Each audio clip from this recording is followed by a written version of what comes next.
Hello and welcome to Wisdom and Productivity, the podcast of Dr. Efraim Martinez. I am a principal in search of wisdom, and I have found productivity to be a great tool for success. Today's episode title is Applying Principles to Leadership. Win Every Argument by Mehdi Hasan. Today we'll be discussing the lessons learned in the book Win Every Argument by Mehdi Hasan and how school leaders can apply its principles to support the improvement of their schools. To start off, let's briefly introduce the book Win Every Argument. This book is a comprehensive guide to the art of persuasion and argumentation. Hassan explores various techniques and strategies for effectively making your case and convincing others of your point of view. He argues that we need to get better at arguing, not because we want to win all the time, but because we want to find the truth and make better decisions. Now, let's take a dive into some of the key lessons from the book that the school leaders can apply to their roles. Number one, know your audience. One of the fundamental principles highlighted by Hassan is the importance of understanding your audience. In the context of education, this means school leaders should know their staff, their students, parents, community, and administrators. By understanding their needs, concerns, aspirations, leaders can better communicate and make decisions that resonate with their community. So, let me give you an example. When a principal is leading a school, they are in charge of the staff that they are leading. It is so important that you take the time to get to know people, know where they're coming from, what are their stories, what is that they value. You need to sincerely care for your staff. Today I was reading in a book of Mike Bayer and Nayeli that Mike Fullan says that of all his lessons, the number one most important one was that you need to sincerely love the staff that you lead. When you know your staff, you know how to accommodate and get to their level to ensure that you get the best out of every situation. You need to know about your students, where they're from, what is that they want, what are their parents thinking. You need to know about your parents, what is their interest, what is their socioeconomic status, what are they leaning to, what is that they want.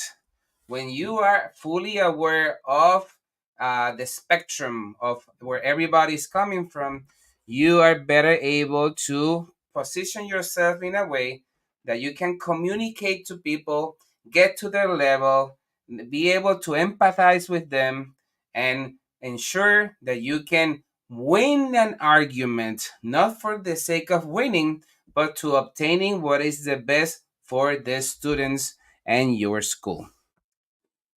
Number two, building a strong case. Another critical lesson from Win Every Argument is the concept of building a strong case. Do your research. Make sure you have the facts on your side. Don't make claims that you can't support with evidence. School leaders can apply this by gathering data, evidence, and anecdotes to support their initiatives. When proposing changes or improvements in a school, having a well researched and compelling case can make a significant difference in gaining support and buy in from your stakeholders. So, let me give you an example that usually happens very frequently. Sometimes students do silly stuff and they misbehave or do stuff that usually they wouldn't do at home. So When it's time to call home and call mom, call dad, and say that little Johnny did una travesura, that they did something inappropriate, sometimes parents can be very defensive, and they might say, no, my kid will never do something like this. Or the kid goes home and tells this like crazy story of what may have occurred in the classroom, and the parent comes up in arms and saying to the teacher, you are bad, you did this to my child.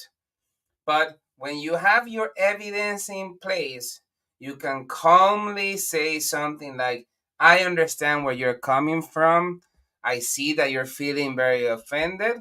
If you give me an opportunity, I will share with you the evidence that I have to present my argument.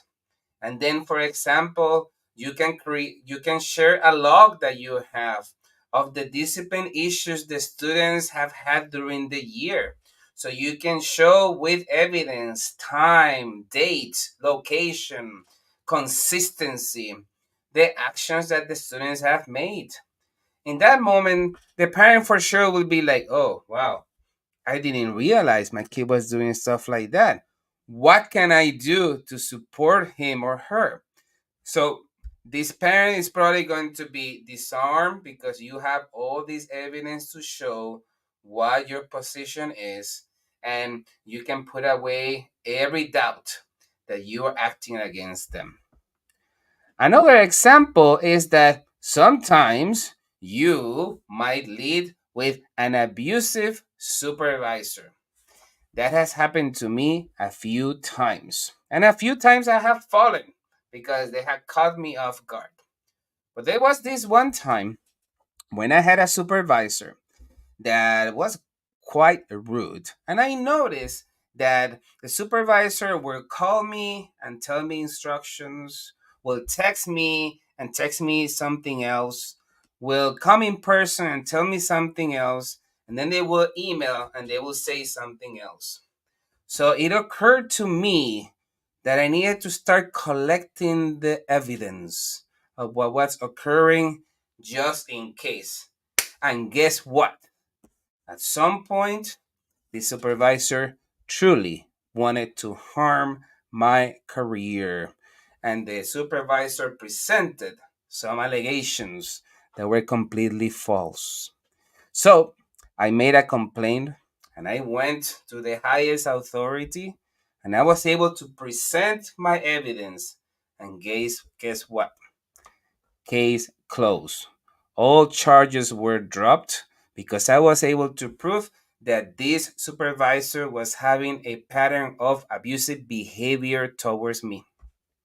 It is very unfortunate that this happens in the world of education, but it happens in all industries. So I truly believe that when you do good things happen. But please be aware that when you document things, both quantitative and qualitative data, it can support you along the way. Next principle, effective communication. Effective communication is in the at the heart of winning arguments. And this applies to school leadership as well. Mehdi Hasan emphasizes the importance of clarity and simplicity in your message. School leaders should be able to explain their vision, goals, and strategies in a way that is easy for everyone to understand, from teachers to parents and students. Let me give you a couple of examples. At a school, you need to ensure that you have a clear and concise message with the students.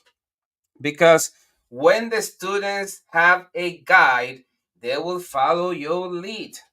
But when there's no guide, everything is open to interpretation. So at my school, with the collaboration of the faculty and staff, we came up with several principles for students to follow. And because we're the panther, that the panther roars, we use the principles of roar. And roar stands for being responsible, being organized, being accountable, and being reflective. These four life principles will serve students for the rest of their lives. But when you have effective communication, then everything that you are teaching the students can be centered around these principles. And therefore, you have an organized school, and an organized school is the product of a good culture. Because remember, when you have also a motto, something that people can be guided by, then people align in the principles of the school. So at the school, we have the principle of when you do good things happen. And this can apply for everything in life. If I lift weights, I gain muscle. If I eat healthy, I have a healthy life. If I treat my partner with love and care, I'm going to be treated with love and care. And the opposite is true too. When we don't do things that are good, we are not going to get good results. So, once again, when you have a clear and concise communication that is effective, then you have everybody following the guidelines, following the principles, and you get the results that you look for. And finally, active listening. Active listening is a skill highlighted in the book that school leaders should prioritize. By genuinely listening to the concerns and feedback of their staff, students, and parents, leaders can build trust and demonstrate that they value the input of their community. This, in turn, can lead to more productive and collaborative decision making. So, the example that comes to mind is in the show Ted Lasso in the first season, when Ted was getting all the feedback from everybody. One of the things that he listened, there was a biggest complaint, is that the showers were not working. So, one of the main characters that is always so upset and so pissed, suddenly one day he goes to take a shower, and the water comes flowing like it's a brand new shower. And he says, damn it, he fixed the shower, right? So no matter how upset this character was, or this teacher is at you, or this parent, they cannot help to be grateful when they have felt that you have listened to them. And this goes a long way. Let me give you another example. Sometimes you have the opportunity to rent the school building to outside organizations, and this can be good, but sometimes it can be bad. As part of my listening tour, I listened to my staff saying, please don't rent the building to such and such an organization because they do X, Y, and Z. And no matter how many times we have told them, they have ignored them.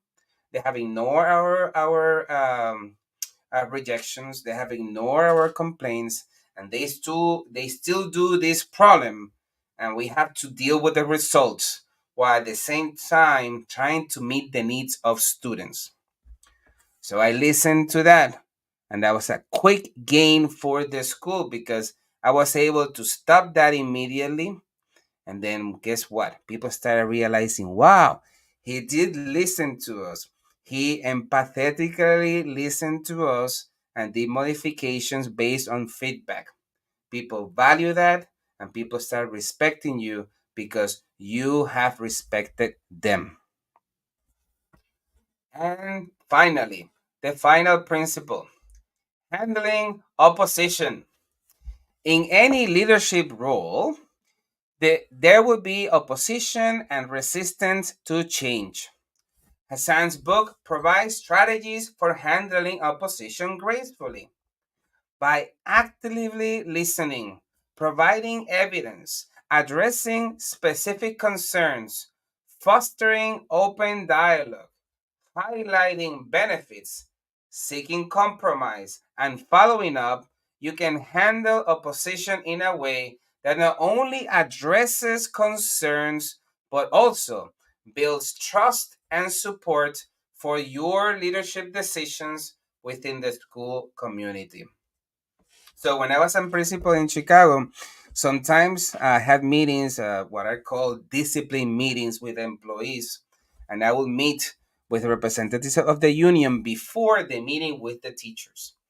And in those meetings, the union person will tell me, listen, I appreciate you. You're a great leader, but I have to protect this person. So get ready. I'm going to put my gloves and I'm going to swing at you. So it reminded me of wrestling. When I was a kid, I used to watch WWF, eventually WWE, with my father. And I will see all these people talking smack about each other. I'm going to get in the ring. I'm going to. But as I grew older and learned more about what really happened behind the scenes, is that all these people were friends and they would go and have dinner together and go to parties and all that kind of stuff. So what is that we can learn from this is that you can be on opposite sides of the opponent, but you don't have to be their enemy. You can still be friends and win their influence and win their friendship because you can listen, you can compromise, you can understand, you can apologize when you had done something wrong, and you certainly, like Lincoln said, can catch more bees with honey. If you throw a bat at the al panal de abejas, all those bees are gonna come at you. But if you have honey, you can catch many of them. Let's take a quick pause to celebrate the Teach Better community. This podcast is a proud member of the Teach Better Podcast Network. Better today, better tomorrow, and the podcast to get you there. Explore more podcasts at www.teachbetterpodcastnetwork.com. Now let's get back to the episode. As we wrap up the episode, it's clear that the lesson from Win Every Argument by Mehdi Hasan have direct applications in the world of education and school leadership. By understanding your audience, building strong cases, communicating effectively, actively listening, and handling opposition, school leaders can create a more positive and productive environment for their schools. Thank you for joining this episode of Wisdom and Productivity.